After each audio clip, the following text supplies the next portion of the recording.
ദേശീയ സക്കാത്ത് പ്ലാറ്റ്ഫോം ആരംഭിച്ച UAE സക്കാത്തിന്റെ സുതാര്യതയും സാമൂഹിക സ്വാധീനവും വർദ്ധിപ്പിക്കുക ലക്ഷ്യമിട്ടാണ് പ്ലാറ്റ്ഫോം പ്രവർത്തിക്കുക. UAE president Sheikh Mohammed bin Zayed Al നഹിയാന്റെ നിർദ്ദേശപ്രകാരം കഴിഞ്ഞ വർഷമായിരുന്നു സക്കാത്ത് പ്ലാറ്റ്ഫോം പ്രഖ്യാപിച്ചത്. സക്കാത്തിന്റെ ശേഖരണവും വിതരണവും നിയന്ത്രിക്കുന്നതിനും സുതാര്യത ഉറപ്പാക്കുന്നതും ലക്ഷ്യമിട്ടാണ് ദേശീയ സക്കാത്ത് പ്ലാറ്റ്ഫോം. ഡാറ്റാധിഷ്ഠിതമായ ഒരു സംവിധാനം കൊണ്ടുവരുന്നതിലൂടെ സക്കാത്ത് കൃത്യമായ അവകാശികളിലേക്ക് എത്തുമെന്നാണ് കണക്കുകൂട്ടൽ. രാജ്യത്തെ സക്കാത്ത് സംവിധാനം ശക്തിപ്പെടുത്തുന്നതിന് പ്ലാറ്റ്ഫോം നാഴികക്കല്ലായി മാറുമെന്നാണ് പ്രതീക്ഷ. സുരക്ഷിതമായ പ്ലാറ്റ്ഫോമിലൂടെ സുതാര്യമായി ഓരോരുത്തർക്കും സക്കാത്ത് തുക പോർട്ടൽ വഴി കൈമാറാനാകും.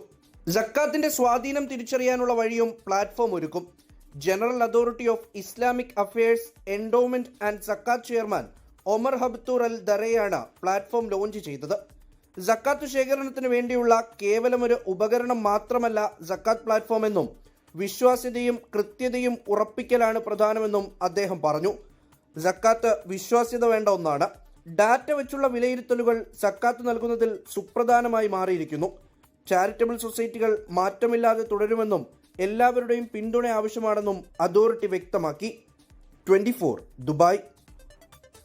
ലോകത്തെവിടെയായാലും ഏത് സമയത്തും 24 വാർത്തകളും ഓഗ്മെന്റഡ് റിയാലിറ്റി പാക്കേജുകളും എക്സ്പ്ലെയിനറുകളും വിശദമായി കാണാൻ ഞങ്ങളുടെ യൂട്യൂബ് ചാനൽ നിങ്ങൾക്ക് സബ്സ്ക്രൈബ് ചെയ്യാം.